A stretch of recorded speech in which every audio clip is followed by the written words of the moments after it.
Support for the Trailblazers.fm podcast comes from the Campaign for Black Male Achievement, a supportive and uplifting network of leaders and organizations across the country committed to building beloved communities for Black men and boys and helping them achieve their fullest potential. I invite you to join this vibrant network of leaders and organizations that are working on the ground to drive positive outcomes for our Black men and boys. To learn more or to join and help CBMA change the narrative, hop on over right now to tbpod.com/Black Male Achievement.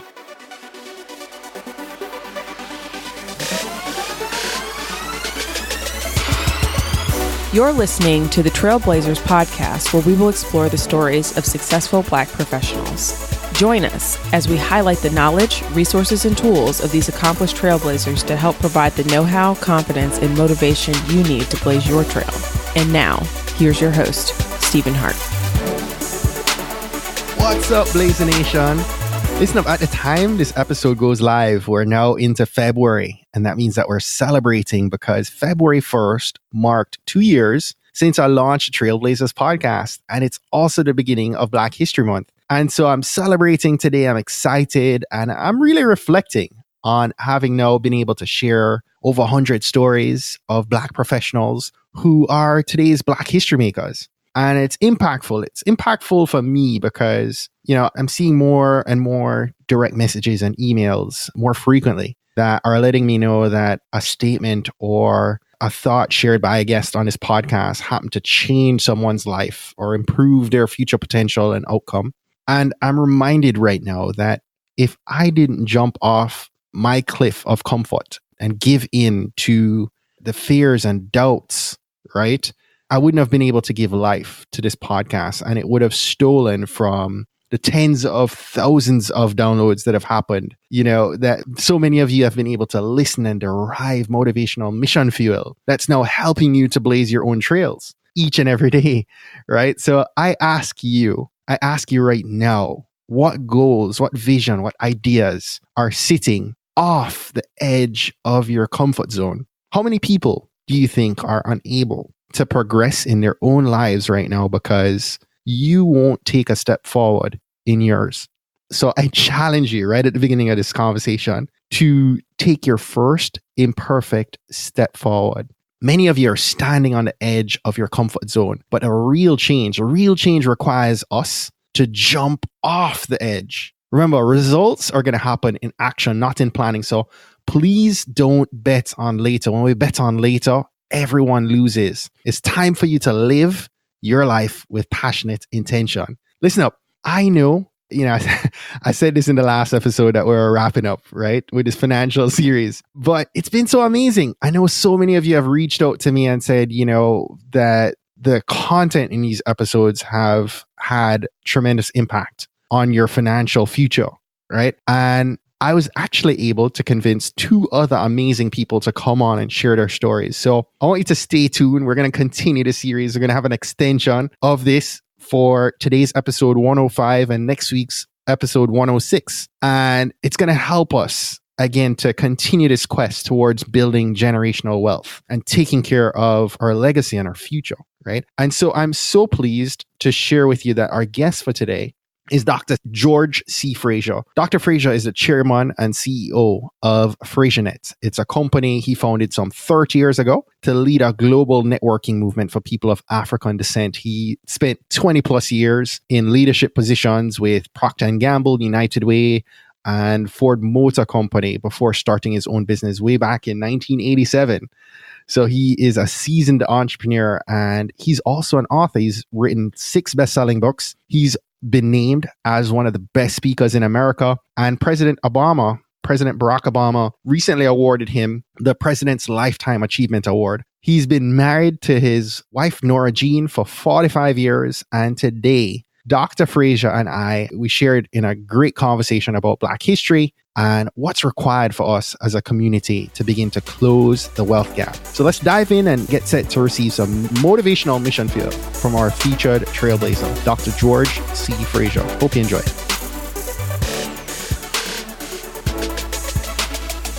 Dr. Frazier, welcome to the Trailblazers.fm podcast. Thank you so much for being here. Thank you, Stephen, for taking time out of your busy life to talk with me. And it's an honor to be on this podcast with you. And I hope that I can serve your listeners. Absolutely. So we had the pleasure of meeting at CBMA's Rumble Young Man Rumble event back in November in Louisville, Kentucky. And I have to tell you did a great job in your keynote. You made some really thought-provoking statements about the wealth gap between the African American community and other groups. And I thought it'd be great to have you on the show and have us have that discussion. I also found your own story so impactful. And so we'll talk a bit about that today in this conversation. But before we get into all that, I always love to begin these conversations off from a place of gratitude. And so I'd love to invite you to maybe share an unexpected blessing that you're most grateful for in your life right now. It's real simple. I am extraordinarily grateful for my 45-year marriage to Nora Jean Frazier. I'm extraordinarily grateful for my two beautiful sons who have given us two beautiful granddaughters.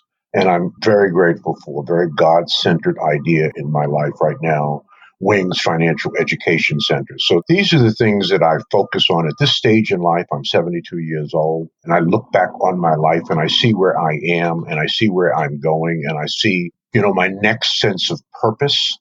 And I've essentially committed, the rest of my life to, closing the income and wealth gap between blacks and whites in America and understanding that the solution to that will be literacy.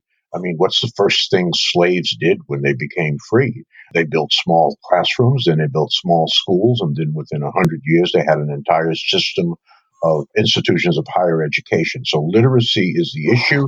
That's fundamentally the solution. I am grateful that God has given me the idea to work on a system of education solving the illiteracy problem that exists in Black America. So those are the things that I am. Every morning I wake up, I smile, and can't wait to get out of bed to go do my work. That's fantastic.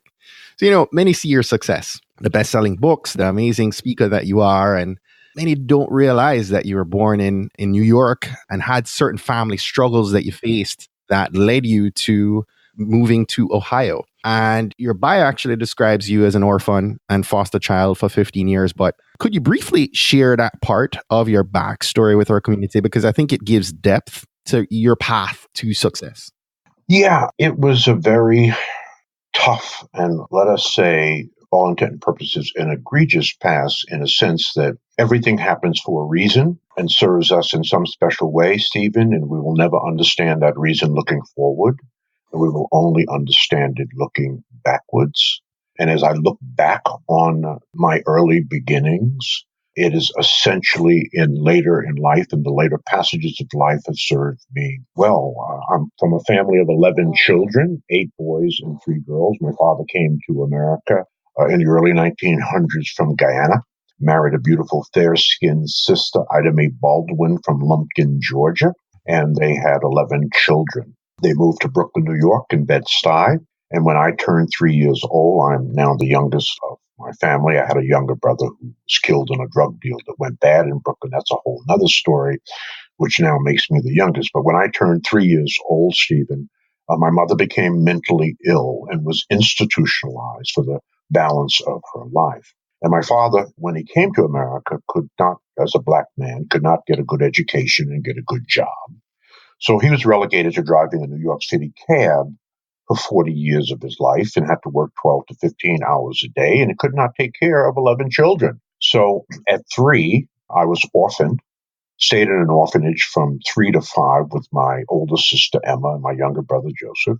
And then we were sent to foster homes. So I spent 15 years in foster care. I essentially aged out of foster care. I went to high school in New York, but no one thought that either of us, all of the 3 of us, were college material. So we went to vocational high schools. My sister got a high school diploma in beauty care, and I got a high school diploma in woodworking. And my first job, when I graduated from high school, I spent 3 years on the midnight shift mopping floors at LaGuardia Airport and sort of paying my way and working my way through school. So the foster care was somewhat traumatic. Some of it was good. A lot of it was bad. There was everything that you could possibly imagine, to include pedophilia, if I can be so bold as to say that.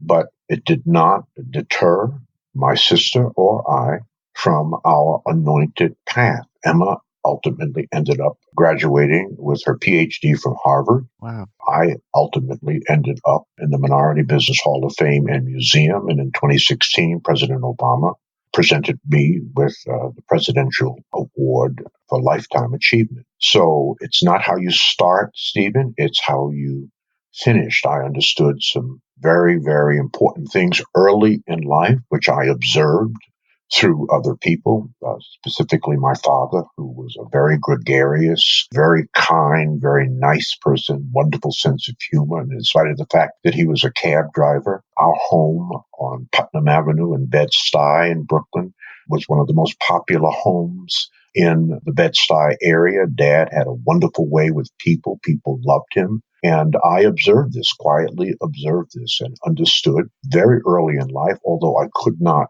state it this way back in the day, but I can state it this way now. Now, looking back on this, that your emotional intelligence, your interpersonal skills will ultimately, if you live long enough and you get smart enough, that your EQ will be more important than your IQ.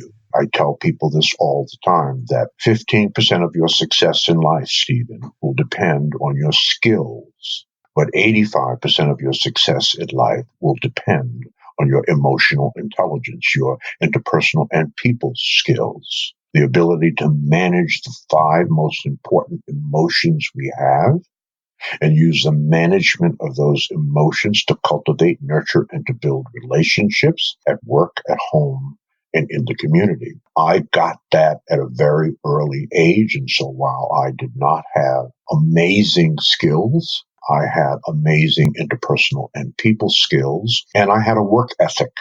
And this is one of the things we learned in foster care, because we had to do a lot of work before we were able to go out to play. We had to do it with excellence. We had to persist until it was finished. And that work ethic and that sense of perfection, if you will, the sense of excellence, stayed with us throughout our entire life. Even when I mopped floors on the midnight shift at LaGuardia Airport, I was the best floor mopper at LaGuardia Airport. You can go to LaGuardia Airport today. There's a plaque on the wall in the maintenance department, and I'm on that plaque. And I took ownership and took responsibility for the floors that I was responsible for. And that attitude, it was an attitude, that's basically what it was, stayed with me throughout every single thing that I did in life. But most importantly, developing the proper kind of emotional intelligence, the proper kind of interpersonal and people skills are the key, really, for me, certainly, and I think for many, the key to leadership and ultimately the key to success. That's a long answer to your question, but that's the truth. Absolutely. We're going to come back to leadership and relationships here in a second. But at the time this interview goes live, we're actually now in Black History Month. And you shared a bit of this. You spent 30 plus years serving the African American community. And we're at this interesting, to say the least, social and political climate. And so I'd love your input on what Black History Month means to you, especially as a Black man in 2018. That's a great question. And I sort of have a love-hate relationship with Black History Month. Yes, it's a celebration. And it reminds us of our modern history, 400 years, which most of us as Black people still don't have a clue as to what that really meant and why that was so critical to where we are today. And so Black History Month really should be Black History Year. We should be thinking about, appreciating, understanding, and reading about certainly the modern history of our people.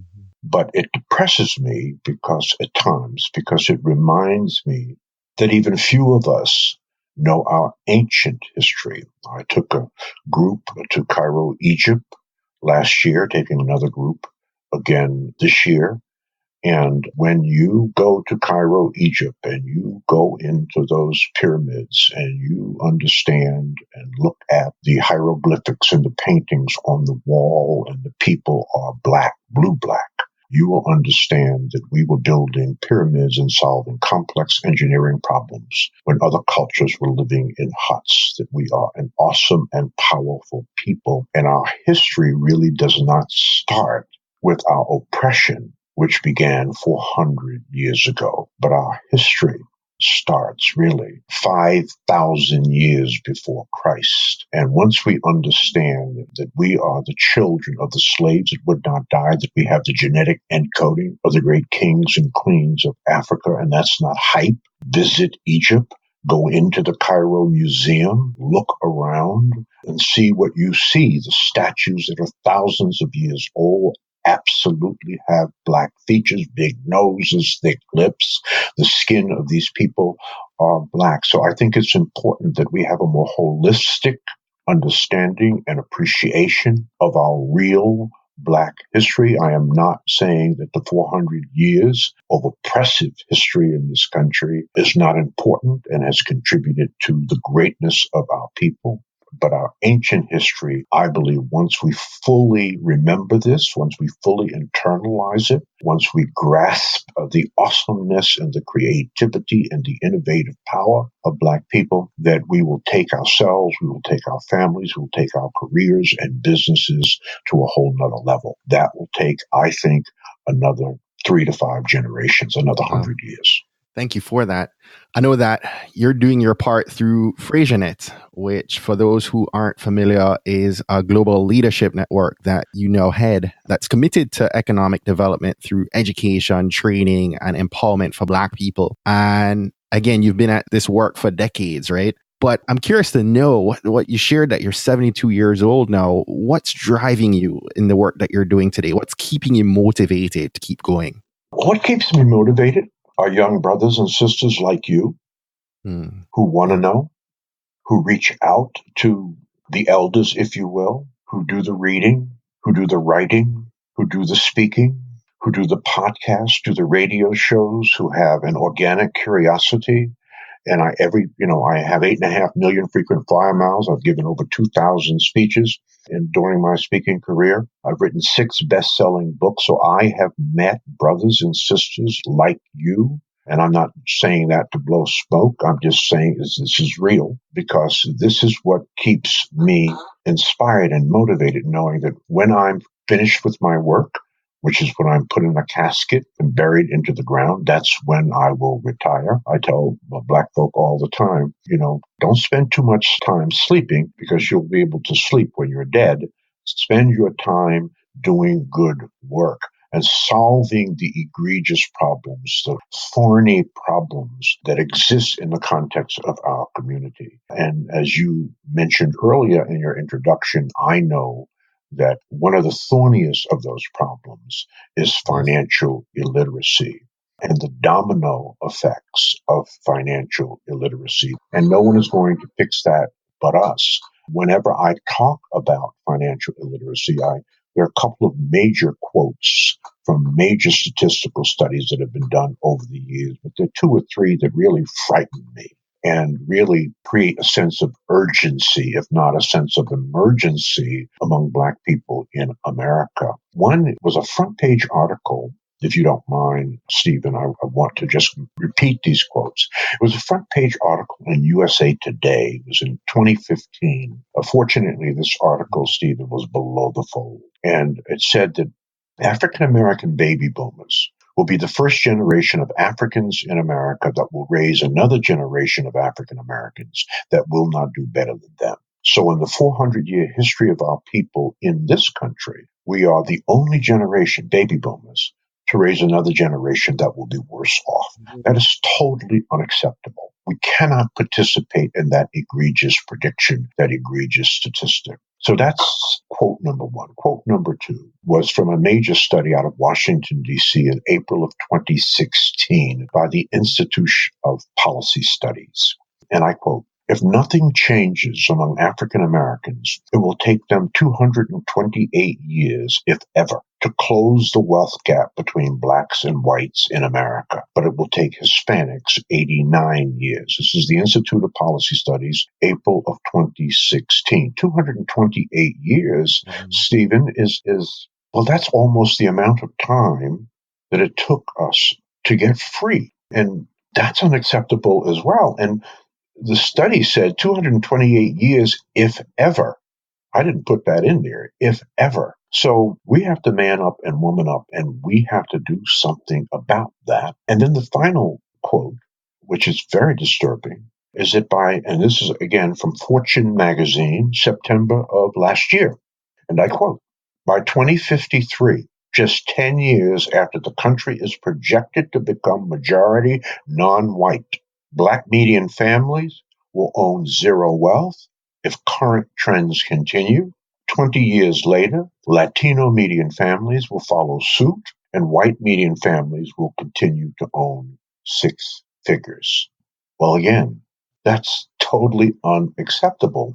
The shot has been done across the bow. The red flares are being shot off, and the world is trying to tell us something, and we need to listen, or else we are not going to be of value to America. And then November of last year, right before the year ended, an article on the front page of the Boston Globe, November of 2017.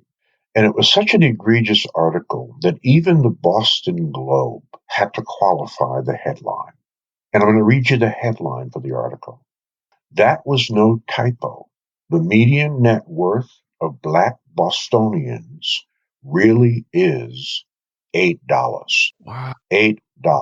But the median wealth of white families in Boston is $247,000. Now, Boston is one of the richest cities in America, one of the most educated cities in America, one of the centers of education in America, the home of Harvard, MIT, Sarah Lawrence, Boston College, Boston University, and the median net worth of Black families in Boston is $8. And it's not even 2053, according to the prediction of Fortune magazine. If that is not a warning sign, I don't know what is. So we have to fix this, my friend. And let me say this very boldly. I said it at the conference that you were at, that no one is going to fix us but us. White folks will not be fixing Black people, right? It's been 400 years, Stephen, and we're not fixed. Let me say that differently. White folks in general are not even thinking about us. Do you know who white folks are thinking about? They're thinking about white people. They're thinking about their children, their husbands, their wives, their neighborhoods, their schools, and their businesses. That's what they're thinking about. And that's who they should be thinking about, because that's who Black people ought to be thinking about. We ought to be thinking about our communities, our households, our income, how we spend our money, our businesses. We should be focusing on us first. I wrote this 25 years ago in a best-selling book called Success Runs in Our Race, The Complete Guide to Effective Networking in the African American Community. And in the book, I begged Black people to think race and culture first, but not only. Let me repeat that. We must think race and culture first, but not only. So we have to put us first.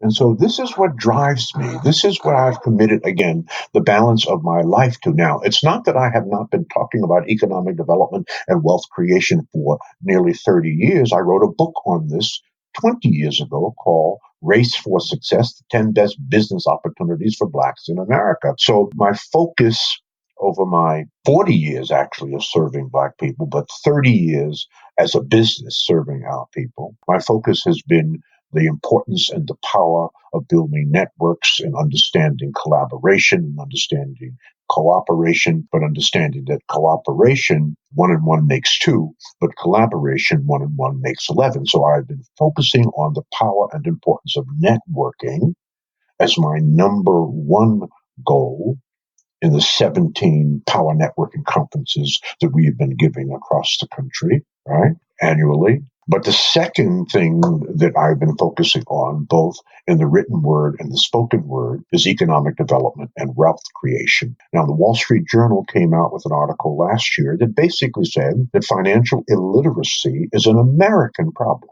Now, we know that when white folks catch a cold, black people catch pneumonia.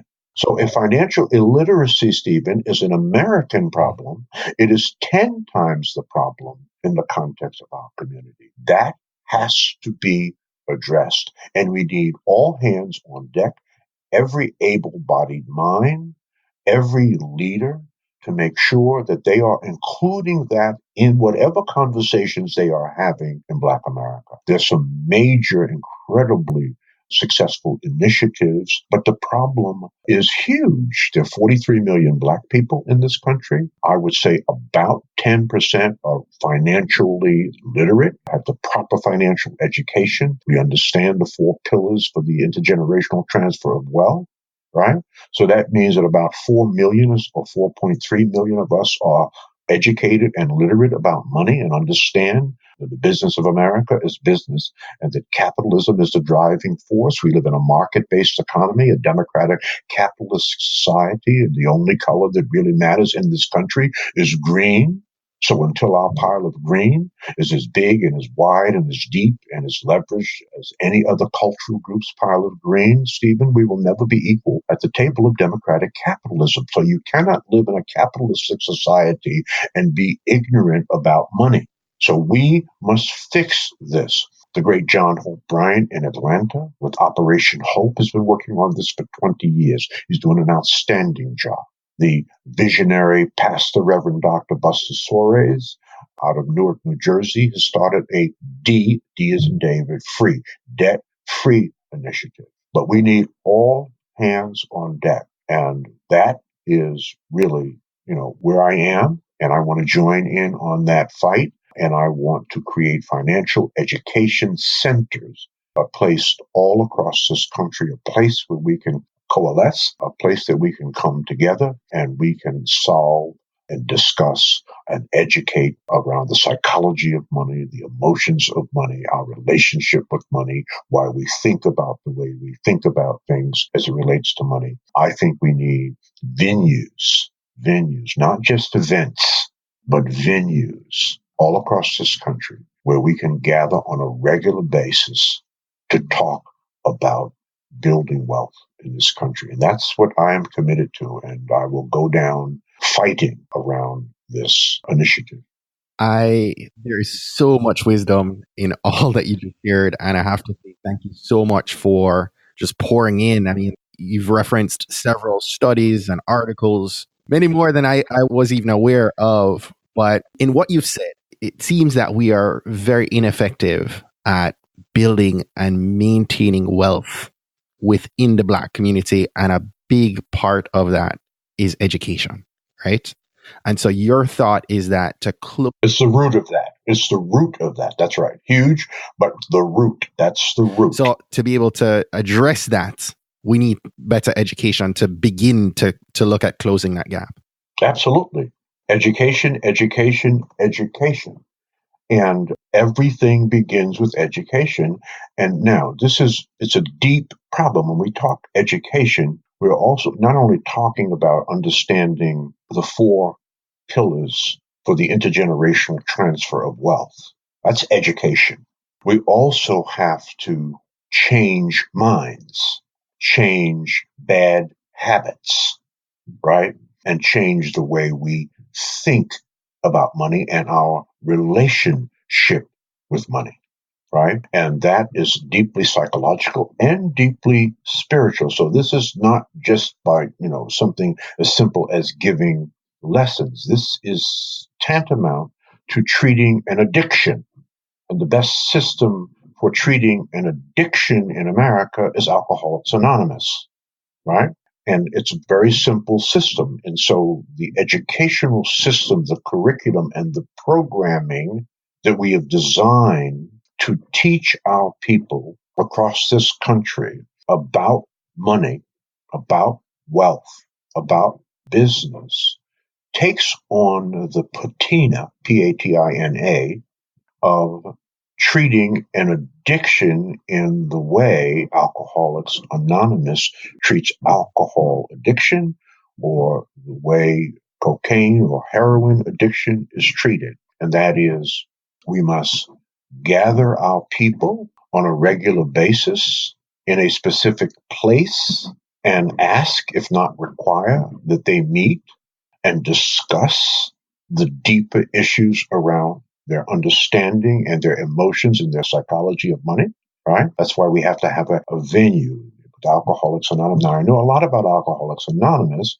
because I had to do an intervention of my very, very, very close friend who was an alcoholic. And when you do an intervention, Stephen, you have to go through the program yourself so that you'll understand how to serve the people or the person that you intervene with.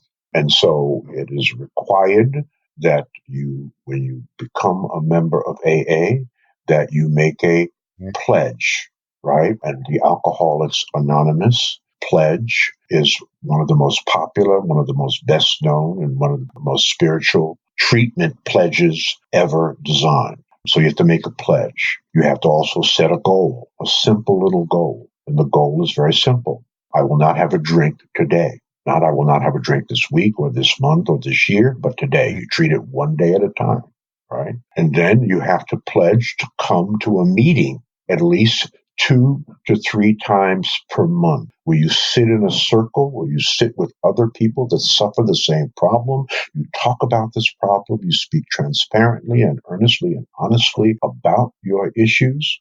And then over time, you change your mind, you change your habits, and you become treated and you become sober, if you will. This is the same concept of WINGS, Financial Education Centers. The acronym could easily mean Wealth in the Name of God and His Son, or it could easily mean Wealth in the Name of Good Sense. But it is a sort of a rebranding of the old wealth ministries in the historically Black church, right? There are about 85,000 Black churches in America. About 15,000 of them have wealth ministries. The problem with most of those wealth ministries is the lay minister teaching in those ministries is not certified in financial education instruction. So fundamentally, we have the blind leading the blind. You cannot teach basic math or basic reading in grade school without certification. So this is an upgrading of the old school faith-based wealth ministry, where we hope to replace that wealth ministry with the WINGS Financial Education Center, and then on a weekly basis or monthly basis, whatever is good for your particular place of worship, you gather to discuss all things money. You go through a curriculum that deals with the deeper, more emotional, more habitual kinds of things that are going on as it relates to our misuse of money. Again, long answer to your question, but this is how we're going to have it. Has to be very thought out. It has to be very intentional. It has to be very systematic, and it has to be very systemic if it is to work over time. This is not a program. It is a process. I'm asked all the time, Dr. Fraser, how long do you think something like this will take to heal our people of its bad habits and its deep psychological trauma around money and understanding money and doing right by money and understanding the 4 pillars of the intergenerational trend? How long do you think, Dr. Fraser, that will take? I think it will take about 100 years. I think it will take 3 to 5 generations, Stephen. So I'm going to spend my life setting the pace, if you will, and then passing the baton on to young brothers and sisters who are listening to you and are like you, and they will take it the next leg of this intergenerational solution to one of the most egregious problems in our community. Dr. Fraser, I can't thank you enough, man. You've been pouring in so many nuggets of wisdom throughout this call, and I encourage you to share with us. You've written several amazing books, but I'd love to maybe have you share any books you've read recently and would care to recommend to our Blazer Nation to bring their own education on this topic up to par. I would recommend 3 books. I think these are 3 must-read books for every Black person in America. First, I know this sounds a little self-serving, but I have to say it because it's an important book. It's proven to be important. The book, Success Runs in Our Race, The Complete Guide to Effective Networking in the African American Community. I wrote that book some 25 years ago. HarperCollins published it. Millions of copies have been sold. It is a modern-day classic. It is required reading in 57 historically Black colleges. It is the book that started the networking conversation in Black America and ultimately started the networking movement. Okay. If you haven't read the book, please read that book because it puts the power and importance of networking, collaboration, and cooperation in historical context and gives you strategies and tactics for ways to move forward. So that's book one. Book two, Emotional Intelligence 2.0. Emotional Intelligence 2.0. And I repeat the statistic that I stated earlier, that 15% of your success will be based on your skills, assuming you have good skills. But 85% of your success will be based on your emotional intelligence, your interpersonal and people skills, your ability to manage the 5 most important emotions within you and use the management of those emotions to build networks and to build relationships at work, at home, and in the community, the ability to work with and through other people, the ability to collaborate, the ability to cooperate. All of those are inherent in emotional intelligence. Pick up the book, Emotional Intelligence 2.0. It is a small book. There's a little quiz in the back of the book.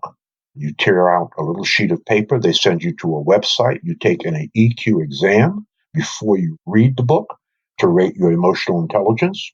And then you take the same exam after you study the book. Very, very important book. The third and final book that I would recommend, I mean, if you were in my library right now, I'm in my library. My library is in my office. I have 1,000 books on my walls. This is just my library in my office. I have 5 times that library in my home. All right? So reading is important. The third and final book would be The Power of Habit. The Power of Habit. Because what I'm saying is very easy to say. It is extraordinarily difficult to do. It requires breaking some very egregious, very bad, very deep-seated habits that we have. And there's an architecture, there's a structure for a habit and then breaking that habit. And the best book that I've read on that, and there's a story about Dr. King, when he was conducting his march in Montgomery and his boycott in Montgomery, what he had to do was change the habits of Black people in Montgomery to essentially make that boycott effective, because they had a habit of taking cabs to the homes of the people where they cleaned the homes and they did the work. They were domestic workers, and they had habits of using public transportation. They either took cabs or they took the bus to their place of business. And that's what they did for years and years and years. And now Dr. King was telling them not to take the bus. And out of habit, they were doing it. So we had to break them of that habit. So the power of habit.